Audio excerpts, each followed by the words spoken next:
خداوند کے زندہ اور پاک کلام میں سے ایوب کی کتاب اس کا 27واں باب۔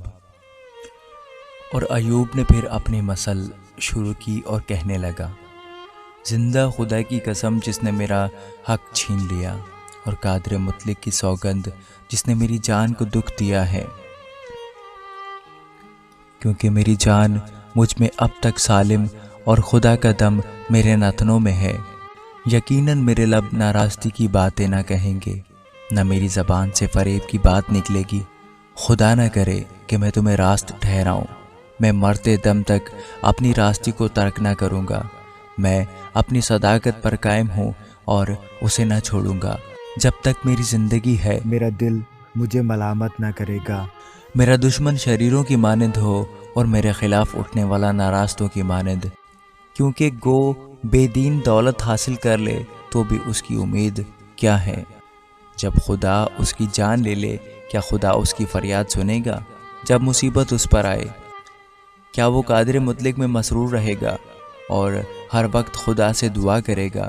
میں تمہیں خدا کے برتاؤ کی تعلیم دوں گا اور قادر مطلق کی بات نہ چھپاؤں گا۔ دیکھو، تم سبوں نے خود یہ دیکھا ہے، پھر تم بالکل خود بین کیسے ہو گئے؟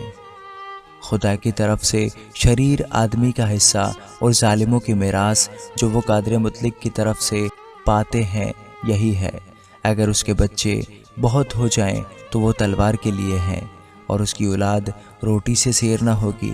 اس کے باقی لوگ مر کر دفن ہوں گے، اور اس کی بیوائیں نوحہ نہ کریں گی۔ چاہے وہ خاک کی طرح چاندی جمع کر لے اور کثرت سے لباس تیار کر رکھے، وہ تیار کر لے، پر جو راست ہیں وہ ان کو پہنیں گے، اور جو بے گناہ ہیں وہ اس چاندی کو بانٹ لیں گے۔ اس نے مکڑی کی طرح اپنا گھر بنایا، اور اس جھونپڑی کی طرح جسے رکھوالا بناتا ہے وہ لیٹتا ہے۔ دولت مند پر وہ دفن نہ کیا جائے گا۔ وہ اپنی آنکھیں کھولتا ہے اور وہ ہے ہی نہیں۔